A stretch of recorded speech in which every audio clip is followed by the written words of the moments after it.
اے ہمارے پروردگار ان میں بھیج دے ایک رسول منہم انہی میں سے ہو یتلو علیہم آیاتی کا جو ان پر تیری آیات تلاوت کرتا ہو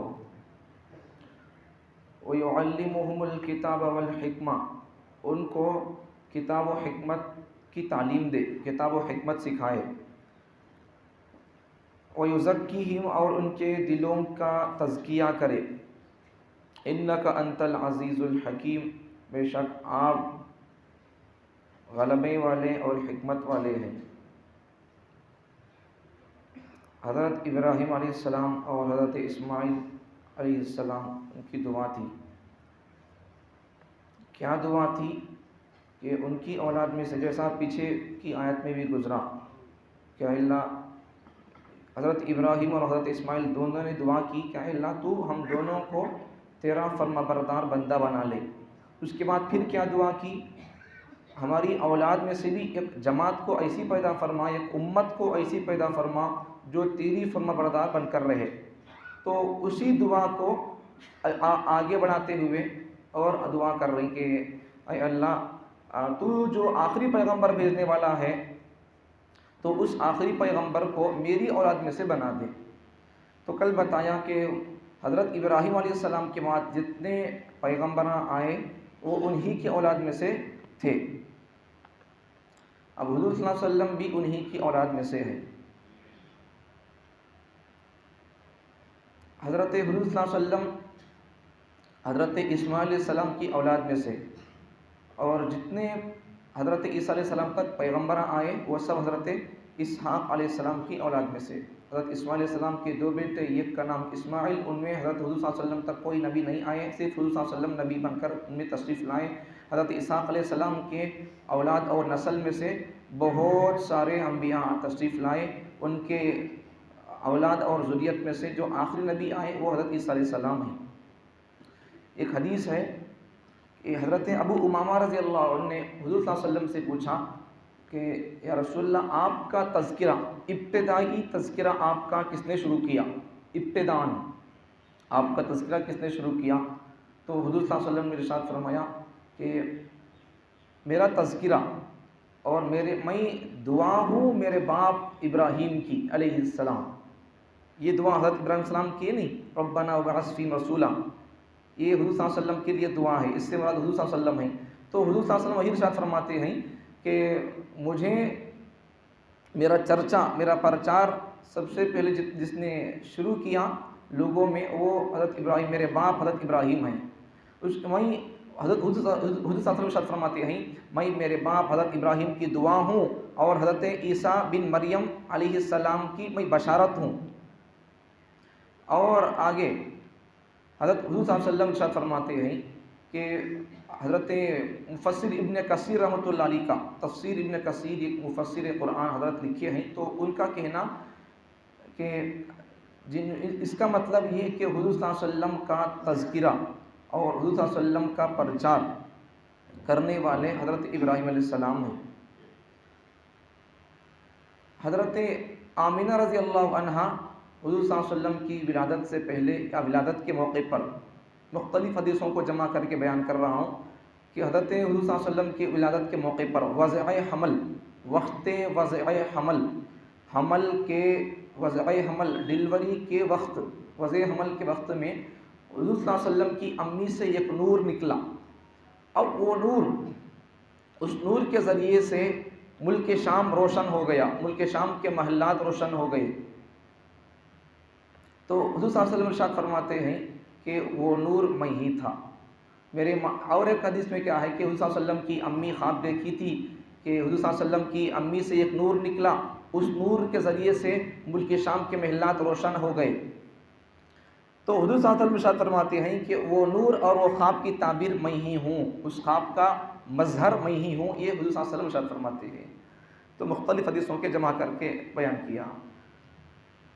تو حضور صلی اللہ علیہ وسلم کو اللہ تعالیٰ نے یہ حضور صلی اللہ علیہ وسلم ارشاد کیا فرما رہی کہ میں اپنے باپ حضرت ابراہیم کی دعا ہوں، ان کے دعا کا مظہر ہوں۔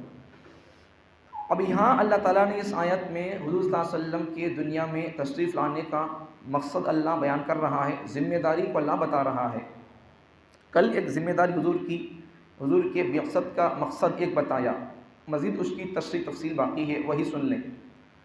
اچھا، پہلے حضور صلی اللہ علیہ وسلم کی پہلی ذمہ داری، پہلا مقصد کیا؟ پہلا مقصد حضور صلی اللہ علیہ وسلم کے دنیا میں آنے کا، اگر آپ کسی سے آپ کا رابطہ اور کسی غیر مسلم سے آپ کا سامنا ہو تو ان سے آپ یہ بیان کریں، تمہارے پیغمبر پرافٹ جگت گرو محمد صلی اللہ علیہ وسلم دنیا میں آنے کا مقصد کیا ہے۔ کچھ لوگ ہمارے حضور صلی اللہ علیہ وسلم کی زندگی کو پڑھتے ہیں، جو سیکولر ذہن رکھتے ہیں، وہ لوگ حضور کو، ان کی زندگی کو پڑھتے ہیں، ان کو فالو بھی کرتے ہیں، البتہ وہ مسلمان ہو کر اسلام میں نہیں آئے، وہ الگ بات ہے، لیکن حضور کو زندگی کو، کلچر کو، کردار کو پڑھتے ہیں۔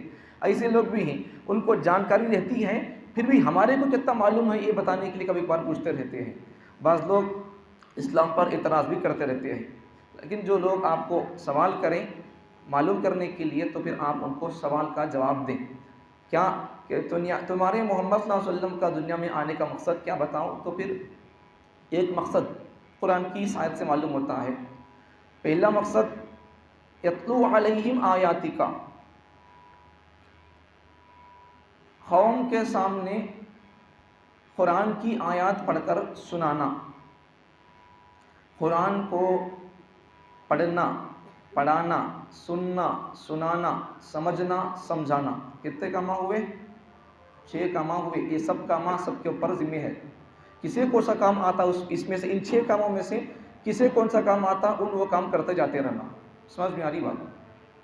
آپ کو پڑھنا آتا، اب بس پڑھنے تک آپ بس کر لینا۔ ہمارے کو کیا آتا؟ پڑھنا بھی آتا، پڑھانا بھی آتا، سمجھنا بھی آتا، سمجھانا بھی آتا، تو پھر ہم یہ کام کرتے رہیں گے۔ اور یہ کام صحابہ سے آیا ہوا کام ہے یہ۔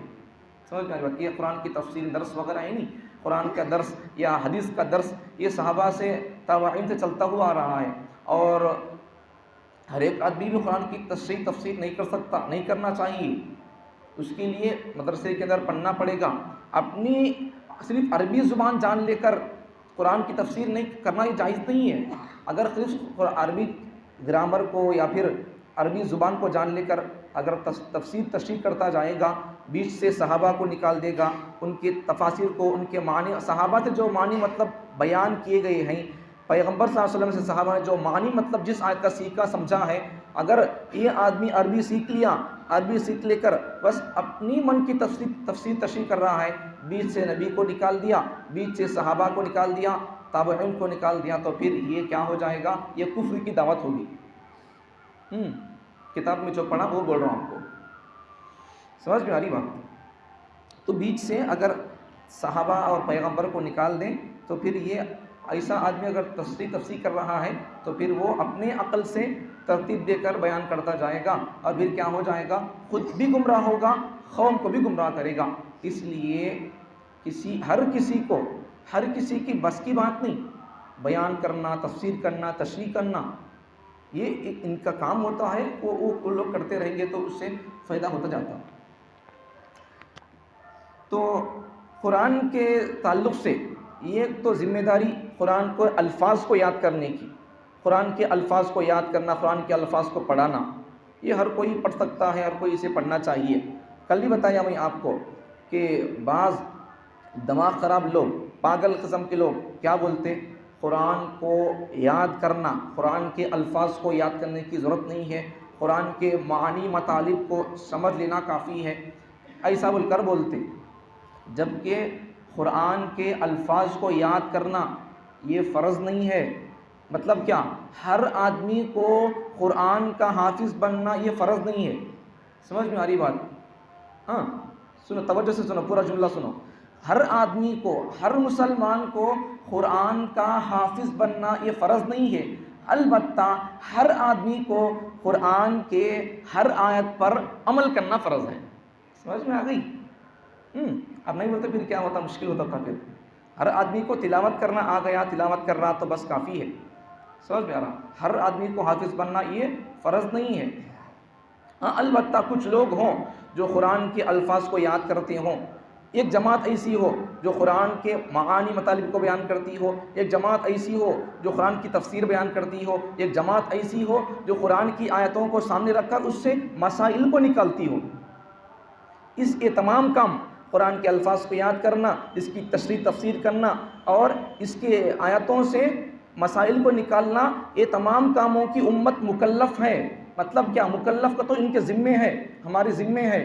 یاد کر لینا قرآن کو اور اس کی تشریح تفسیر بیان کرنا اور اس کے ذریعے سے مسائل کو نکالنا، یہ ہم سب کے ذمے ہے۔ اب کسی کتنا کام آتا، کتنی کیپیسٹی ہے، انہیں وہ کام کرتے جاتے رہنا، قرآن کی خدمت کو کرتے جاتے رہنا، دین کی خدمت کرتے جاتے رہنا۔ سمجھ میں آ گیا؟ اب ہمیں عام لوگ پڑھ سکتے، پڑھنا آتا، پڑھنا چاہیے تو پڑھنا ہی سے۔ میں بولا نہیں ہر ایک آدمی کو حافظ قرآن بننا ضروری نہیں ہے، فرض نہیں ہے، البتہ قرآن کی تلاوت کرنا آ جانا اسے۔ ہر آدمی کو قرآن کا حافظ بننا فرض نہیں ہے، البتہ ہر آدمی کو قرآن کا محافظ بننا ضروری ہے۔ یہ بہترین جملہ ہے، یاد رکھ لو اسے۔ پھر دوبارہ بول رہا ہوں، ہر آدمی کو حافظ قرآن بننا ضروری نہیں ہے، ہر آدمی کو حافظ قرآن بننا فرض نہیں ہے، ہاں البتہ ہر آدمی کو محافظ قرآن بننا ضروری اور فرض ہے۔ دونوں میں فرق سمجھ میں آ گیا؟ ہاں سمجھ میں آ گیا کیا بھائی؟ ہر آدمی کو حافظ قرآن بننا فرض نہیں، لیکن ہر آدمی کو محافظ قرآن بننا فرض اور ضروری ہے۔ محافظ قرآن کا تو اس کی حفاظت کرنا، اس کی خدمت کرنا، سمجھ میں آ رہی بات؟ تو یہ ہر ایک کے ذمے ہے۔ تو اب مثال کے طور پر محافظ کا مطلب کیا؟ ہر آدمی کو محافظ بننا ضروری ہے، تو کیا مطلب اس کا؟ کہیں آپ جا رہے رستے میں ایک دشمن اسلام کا، قرآن کا، وہ قرآن کو جلا رہا یا قرآن کی بے ادبی کر رہا ہے، تو آپ وہاں کیا بولیں گے؟ ہمارے کو کیا پڑا بھائی، حضرتاں کی ذمہ داری ہے، امام صاحب کی ذمہ داری ہے، انہوں آ کر اس کی حفاظت کر لیں گے۔ یہ نہیں ہوگا وہاں۔ جب آپ دیکھ لیے تو کیا کرو؟ آپ اس کا ہاتھ پکڑو، کئی کو تو جلاتا قرآن کو، یہ آپ کی ذمہ داری۔ وہاں آپ دیکھ لیے تو پھر آپ اس کو روکنا پڑے گا۔ ہر ایک کے ذمے ہے قرآن کی حفاظت۔ البتہ قرآن کے معانی، مطالب، مفاہیم وہ بیان کرنے کا وہ اس کا اہل اور اس کی ذمہ داری وہ علماء کرام، نبی کے وارثین وہ کریں گے، لیکن آپ کے ذمے کیا ہے؟ قرآن کی حفاظت کی ذمہ داری یہ سب پر ہے۔ اچھا، تو اس کا مطلب ہر ایک آدمی کو حافظ بننا ضروری نہیں، فرض نہیں، کہ مطلب اب ہمارے کو کیا ضرورت ہے؟ مولانا بول دیے بھائی، پھر میری اس بات کو پھر آپ غلط مطلب لے کر پرچار نہیں کرنا اس کا۔ مولانا بول دیے اب قرآن نہیں پڑھنا ضروری نہیں کرتے بھائی، میں کون سا ضروری نہیں بولا سو؟ حافظ بننا ضروری نہیں یہ بولا سو میں، پھر تمہیں الٹے مطلب لے لے پھر میرا نام بدنام کر دیں گے۔ پھر میں کیا بول رہا ہوں وہ سمجھو، پہلے میری بات کا اینڈ کیا ہے وہ سمجھو۔ حافظ قرآن بننا ضروری نہیں، لیکن تلاوت کرنا ضروری ہے۔ تلاوت تو آ جانا آدمی کو نہیں، اتنا سیکھ لو تو پڑھنے کے لائق تو کم از کم آدمی کو دیکھ کر تو کم سے کم پڑھنا آنا، اتنا تو سیکھ لو۔ سمجھ میں آ رہی بات؟ نماز میں کتنے سورے پڑھنا ہے وہ تو بھی سیکھ لے کر رکھ لینا۔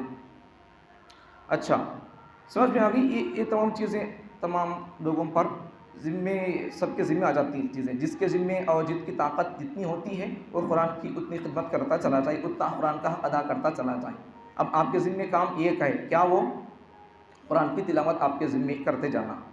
نہیں آ رہا تو کیا کرو؟ پڑھتے جاؤ، سیکھو قرآن کو سیکھنا، قرآن کو پڑھنا۔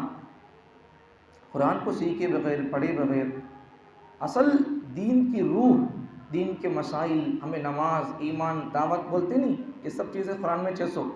میں ایک بات بولتا ہوں، سمجھو اسے، سمجھنے کی بات۔ اگر ولو بالفرض، اگر قرآن میں نماز پڑھو بول کر نہیں ہوتا تو ہمیں پڑھ سکتے تھے کیا؟ پڑھ سکتے تھے، اس کی دعوت دے سکتے تھے ہمیں؟ سمجھ میں آ رہی بات؟ سمجھنے کی بات بول رہا ہوں میں، جتنا بول رہا ہوں اتنا سمجھو۔ نہیں ہوتا قرآن کے اندر نماز پڑھو بول کر اقیموا الصلاۃ ویقیمون الصلاۃ، تو پھر ہمیں پڑھ سکتے تھے؟ نہیں پڑھ سکتے تھے، اس کی دعوت بھی نہیں دے سکتے تھے۔ اس میں ہے بول کر اس میں پڑھ رہے سو، اس میں ہے بول کر ہمیں کیا کر رہے ہیں؟ اس کی دعوت دے رہی، اذان دے رہی، لوگوں کو بلا رہی۔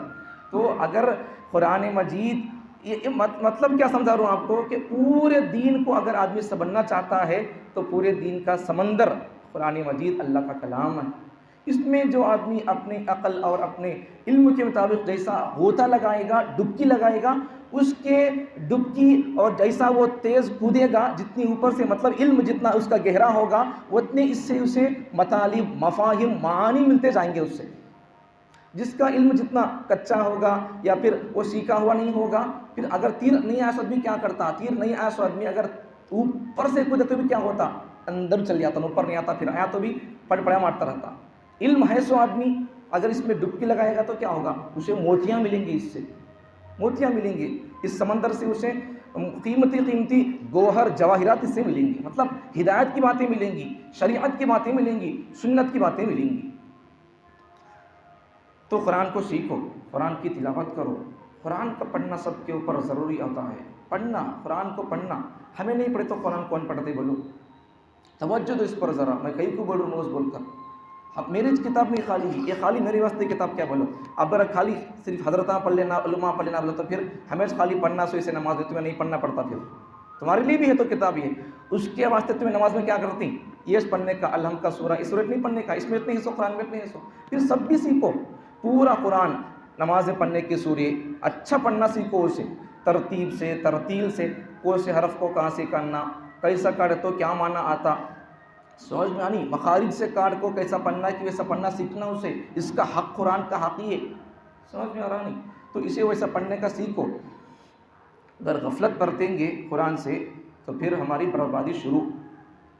آج قرآن سے ہماری قوم، مسلمان قوم دور ہو گئی ہے، اسی لیے دشمنوں کو ہمارے اوپر راج ہے، سو دشمنہ کئی کو، پورے دنیا کے اسلام دشمن ہیں، اسلام دشمن اکٹھا ہو کر مسلمانوں کو، اسلام کو، قرآن کو، علماء کو، مساجد کو، مدارس کو ختم کرنے میں کیوں لگے ہوئے ہیں؟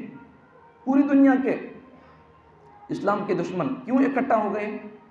جب ہمیں اس سے چھوڑ دیے تو پھر دیکھو، تمہیں غور کرو، اب یہاں 10 روپے پڑے تو اپنی کون تو لینے کا، دیکھنے کا اسے نہیں ہے، اب یہ پن ہاں نہیں پڑا میرا جوب میں ہے تو پھر کون اسے چھین لیتا، کون چھینتا اسے، تمہیں اس کی حفاظت کرنی تو کون لیتا اسے؟ جب تمہیں چھوڑ دیے تو پھر کیا ہوگا، ہر کوئی اس کی طرف دیکھے گا، جھانکے گا۔ جب قرآن کو قوم چھوڑ دی تو پھر اس کے اوپر ہر کوئی حملہ کر رہا، اس کے احکامات پر، اس کے معانی مطالب پر، اس کے مفاہیم پر ہر کوئی حملہ کر رہا ہے، غیر مسلم بھی حملہ کر رہی، اور کچھ وہ جو غیروں کے، عیسائی اور یہودیوں کے ایجنٹ بن کر ان کی چاپلوسی کرتے ہوئے، دیکھنے کے اعتبار سے مسلمان ہی لیکن دل دماغ پورا انگریز کا پلے ہوئے، وہ تربیت یافتہ ہیں، تو ویسے مسلمان بھی قرآن کے بارے میں غلط قسم کی باتیں کر کے خامخواہ جہنم کو اپنا ٹھکانہ بنا دے۔ تو سمجھانا کیا چاہ رہا ہوں آپ کو، جب قرآن کو چھوڑ دی قوم تو کیا ہو گیا، اس قیمتی خزانے کو چھوڑ دی قوم تو کیا ہو گیا، دشمن اس پر حملہ کر دے۔ جب آپ اسے مضبوطی سے پکڑ لیتے تو پھر آپ سے کون چھناتا، سمجھ میں آ گئی بات؟ تو اسے مضبوطی سے پکڑو، اسے پڑھو، سنو، سمجھو، اس کے بعد سمجھنے کے بعد اس پر عمل کرو۔ پڑھیں گے نہیں، سنیں گے نہیں، سمجھیں گے نہیں تو پھر عمل کرنا مشکل ہوتا۔ سنے، سمجھے، پڑھے سب بھی ہو رہا تو پھر کیا ہوتا، آپ کی زندگی کے اندر انقلاب آ سکتا، صحیح مسلمان بن کر زندگی گزار سکتے۔ تو اس لیے کیا کرو، کتاب کو پڑھو، لیکن قوم ہماری سننے تیار نہیں، پڑھنے تیار نہیں۔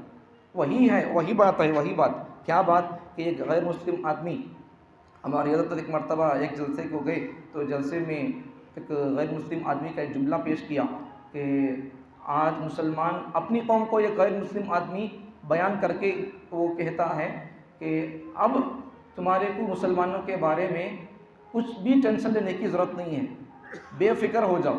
ایک غیر مسلم بول رہا، پوری بات سنو، کئی کو ایسا بولے تو اب مسلمان قوم ایک دم غفلت میں پڑ گئی ہے، اور اتنا غفلت کے اندر پڑ گئی ہے، اگر ان کی قوم کے گرو، مقتدی، امام اور ان کے بڑے ان کو اگر جگانا بھی چاہیں، غفلت سے بیدار کرنا بھی چاہیں، تب بھی ان کی قوم بیدار ہونے کے لیے تیار نہیں ہے۔ مطلب کیا، کرنے کے کام ایسا کرو، ایسا سیکھو، ایسا پڑھو، اگر وہ بیدار رہ کر ان کی قوم کے بڑے مقتدی اگر ان کی قوم کو بیدار کرنا بھی چاہیں تو مسلمان قوم اب جاگنے والی نہیں ہے، تم آرام سے سو جاؤ، برباد ہو چکی کبھی کی وہ، اب ان کے بڑوں کی بات نہیں سن رہی، ان کے بڑوں کے تابع رہ کر کام نہیں کر رہی ہے، تو کیا کرو، تمہیں آرام سے رہ جاؤ، وہ قوم خود برباد ہو جائے گی۔ یہ کون کہہ رہا ہے؟ مطلب کیا کہ وہ ان کے بڑوں کی باتوں کو نہیں سنے گی، ان کے علماء کی باتوں کو وہ قوم نہیں سنے گی، اب تمہیں چھوڑ ڈالو، اور وہ قوم کیسا کہ برباد ہو جائے گی۔ جب ان سے ان کا تعلق ان کے بڑوں سے کٹ جائے گا، ان کے علماء سے کٹ جائے گا، تو وہ قوم آٹومیٹکلی کیا ہو جائے گی؟ برباد ہو جائے گی۔ تمہیں غور فکر کرنا کو مسلمانوں کو کیسا برباد کرنا، یہ ایک غیر مسلم اپنی قوم کو کہتا ہے۔ بالکل وہی بات ہے، کتنے دنوں سے بول رہا ہوں اپنے بچوں کو بھیجو بول کر، خود آ کر پڑھو بول کر، نہیں پڑھنے کا مطلب کیا؟ وہ غیر مسلم کی بات صحیح ہے، ہمیں کتنا بھی اپنی قوم کو جگائیں، ہماری قوم جاگنے تیار نہیں ہے۔ اب کیا ہوگا؟ برباد ہو جائیں گے۔ تو اس لیے ویسا نکو کرو، اس دشمن اسلام کی بات کا آپ جواب دو، آؤ بیٹھو پڑھو سنو سمجھو، پھر اس پر عمل کرتے جاؤ۔ اب دیکھو کہ اللہ تعالیٰ آپ کی زندگی کو اللہ کیسے بدل دے گا۔ آپ کے چہروں کو دیکھ کر غیر مسلم اسلام قبول کریں گے اگر آپ اس کتاب پر پورا عمل کرتے ہوں گے۔ سمجھ میں آ رہی بات؟ تو اس لیے آؤ بیٹھو سیکھو سنو سمجھو پڑھو۔ اللہ تعالیٰ مجھے اور آپ کو اس کتاب کو پوری زندگی تھام کر مضبوطی سے اسے پکڑ کر رہنے کی توفیق عطا فرمائے، اسے سننے کی، سمجھنے کی، پڑھنے کی اور اس پر عمل کرنے کی اللہ تعالیٰ توفیق عطا فرمائے۔ اس کا پڑھنے کا ثواب کیا؟ ایک دو روایتیں سن لو۔ ایک حدیث میں ہے، پیغمبر صلی اللہ علیہ وسلم ارشاد فرماتے ہیں، حدیث حضرت ابو سعید خدری رضی اللہ عنہ راوی ہیں، اللہ تعالیٰ ارشاد فرماتے ہیں کہ جو بندہ اس کتاب کو پڑھنے میں پڑھانے میں اتنا مصروف ہو گیا کہ اسے ذکر کرنے کا موقع نہیں ہے، اسے دعا کرنے کا موقع نہیں ہے، تو اللہ ارشاد فرماتے ہیں کہ جس بندے کو میرے کلام کی تلاوت، اس کی خدمت نے اسے مجھے یاد کرنے سے، مجھ سے دعا کرنے سے مصروف کر دیا، مشغول کر دیا، تو پھر ویسے بندے کو میں مانگنے والے سے بھی زیادہ دوں گا۔ اور آگے سنو وہی حدیث، اللہ ارشاد فرماتے ہیں میرے اس کلام کو دنیا کے تمام کلاموں پر ایسی ہی فضیلت ہے جیسا کہ مخلوق پر میری فضیلت ہے۔ جیسا درجہ اللہ کا ہے پوری مخلوق پر، ویسا درجہ سب کے کلاموں کو، سب کے بیانوں پر اس اللہ کے کلام کا، اللہ کے بیان کا درجہ ہے۔ اب اسے ہمیں کہاں لگا کر کھڑا کر دیے، اس اللہ کے بیان کو آپ خود سمجھ لو۔ سمجھ پاری بات؟ دوسری روایت قرآن کی فضیلت پر، حضرت عبداللہ بن مسعود رضی اللہ عنہ راوی ہے، پیغمبر صلی اللہ علیہ وسلم ارشاد فرماتے ہیں کہ قرآن کے ایک حرف پڑھنے پر اللہ تعالیٰ ایک نیکی دیں گے، اور اس ایک نیکی کا بدلہ اللہ تعالیٰ 10 گنا بڑھا کر دیں گے۔ اب پیغمبر صلی اللہ علیہ وسلم آگے ارشاد فرماتے ہیں کہ میں یہ نہیں کہتا کہ الف لام میم یہ ایک حرف ہے، نہیں، الف لام میم ایک حرف نہیں، الف ایک حرف، لام ایک حرف، میم ایک حرف، کتنے ہو گئے؟ خالی تمہیں الف لام میم رہتے تمہیں کتنے نیکیاں مل گئے؟ 30 نیکیاں مل گئے۔ اب پھر کتنے آیتیں تمہیں سنے اب نماز میں، کتنے پارے سنے، کتنے قرآن سنے، کتنے ثواب آپ کو نیکیاں ملتے جائیں گے۔ تو پھر اس لیے کیا کرو، ایک ایک حرف پر خالی الف لام میم پڑھے تو 30 نیکیاں مل گئے، تو پھر پورے سورے پڑھتے گے تو پورا قرآن پڑھتے گے تو کتنی نیکیاں ملیں گے۔ تو اس لیے کیا کرو، اسے پڑھنے کی کوشش کرو، اپنے بچوں کو پڑھانے کی کوشش کرو، اپنے مستورات کو جہاں انتظام ہے وہاں بھیجو، جہاں پڑھانے والے ہیں اچھا وہاں بھیج کر ان کو بھی پڑھانے کی کوشش کرو۔ پہلے خود پڑھو، اس کے بعد پھر ان کی فکر کرو۔ خود نہیں پڑھتے تو پھر دوسروں کی فکر پیدا نہیں ہوتی، اس لیے خود پڑھو، خود پڑھنے کی کوشش کرو، سننے کی کوشش کرو، سمجھنے کی کوشش کرو۔ اللہ تعالیٰ مجھے اور آپ کو اس سے سب سے پہلے ہدایت پانے کی توفیق عطا فرمائے، سب سے پہلے اس کا حق ادا کرنے کی توفیق عطا فرمائے، اس کے بعد پھر اس سے برکت حاصل کرنے کی اللہ توفیق